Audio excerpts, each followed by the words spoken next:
Hello chess friends and welcome to another video from our series The Best Games of Viswanathan Anand. And in this video we will be presenting one of the Viswanathan Anand's Immortal games. Yeah, amazing.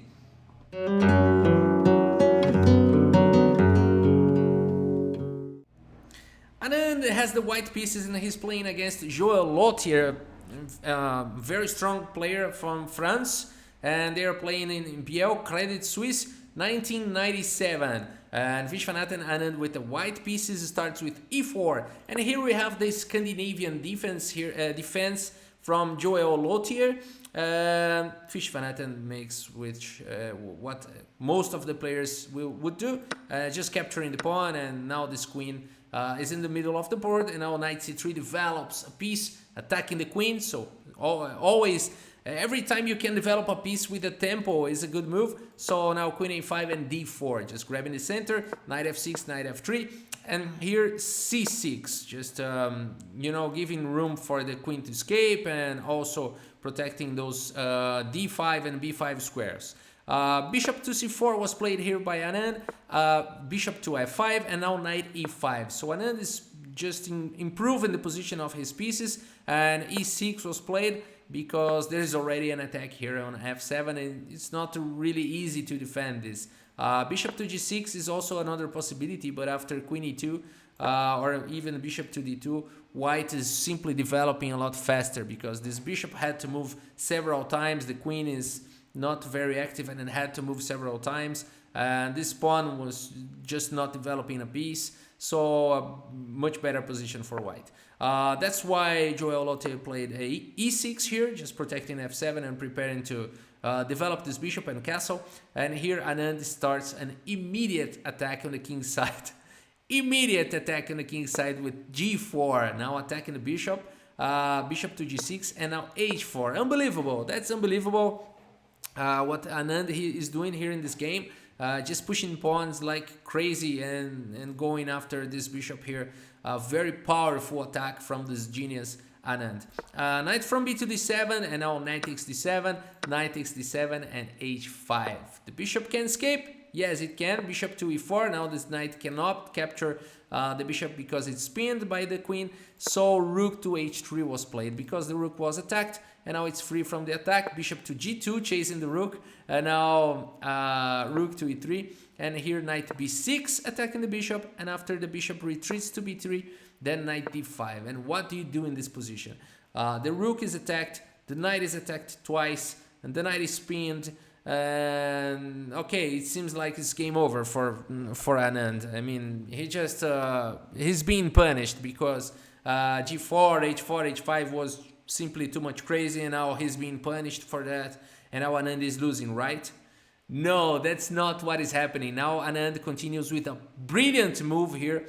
This move, f3, brilliant move. Just now this bishop has nowhere to go. No? So bishop to b4 was played. What is going on here? Why didn't Lautier capture the rook here? Because now this rook can just simply be captured.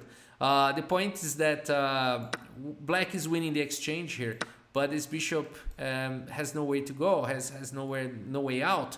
So after you play, for example, a long castle, simply king to f2, now hunting this bishop, and after bishop to h3, king g3, and this bishop would have to sacrifice here on g4, and after g6, it's really not very clear what is going on. White has two pieces for the rook, but the king is really not safe at all. But after a move like queen to f3 and pawn takes here, and queen takes f7, it's really too crazy position. It's not clear what is going on. The computer evaluates this position as a little bit better for white here, like 2 points or for white here. But in practice, it would be a very difficult position to play.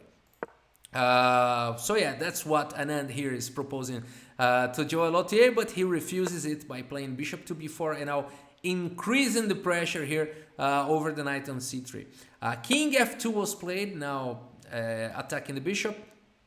Bishop takes c3, pawn takes c3, and now queen takes c3, and the rook is still attacked, and the another rook is attacked. So rook to b1 was played, and now queen takes d4, and it seems like the position of Anand is collapsing here. If you look at that, the rook is pinned, the knight is also attacking, and it just, the pawns, central pawns are have just been captured, and it seems that Anand's position is just collapsing. But Anand continues with rook takes b7, continuing with the attack.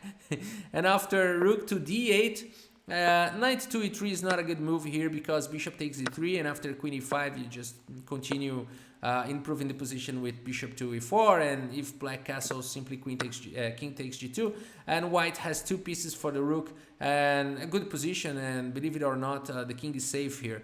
So that's why in this position Joel Lautier continued with rook to d8, putting pressure on the d column, and now Anand he just makes an unbelievable combo of moves here, and starting with h6 here was played. What's going on? G takes h6, and now this next move. Okay, I just spoiled that the next move is with the bishop, but okay, let's do it.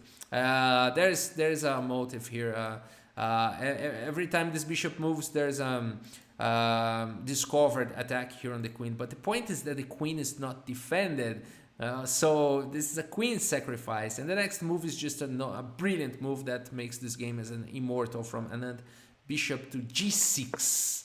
Bishop to g6, just preparing to capture here on f7 and continue with checkmate ideas. So a very, very powerful move here from Viswanathan Anand, just sacrificing the queen. For example, if queen takes, then, well, not bishop takes here, because the rook is in front of the bishop. So first rook takes e6, and now the pawn is pinned, and only then bishop takes h6, and then bishop takes f7 would lead to a checkmate.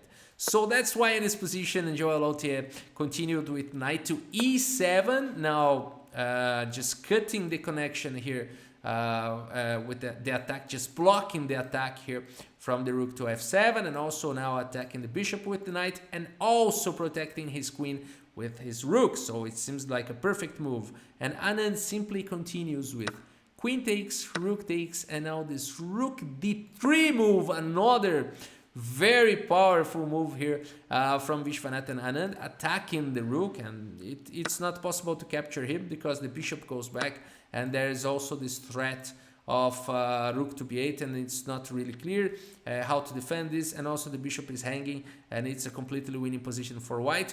That's why in this position Joel Lautier still fights with rook to d8, but then simply rook takes d8, king takes d8, and bishop goes back. And in the end, the bishop here is gonna be lost, and that's why in this position Joel Lautier resigned here the game. He resigned because there's nothing else to do. He can play bishop takes f3, and after king takes f3, white is a piece up, and there is no compensation here for black. So beautiful, beautiful, beautiful game. Bishop to g6. That's Viswanathan Anand in his prime. Let's take a look at the chess.com report here for the stats. And yeah, that's simply amazing. 97.5 accuracy. Again, no inaccuracy, no mistake, no blunder, no miss to win, and 2 brilliant moves here for Viswanathan Anand against this very, very powerful and strong grandmaster Joel Lautier. Which made one little mistake, and then the game is all over. That's Anand in his prime. All right. Thank you so much for your audience. I hope you have enjoyed this video. If you enjoy our videos, please consider subscribing to our channel. Thank you so much for your audience, and see you next video. Bye.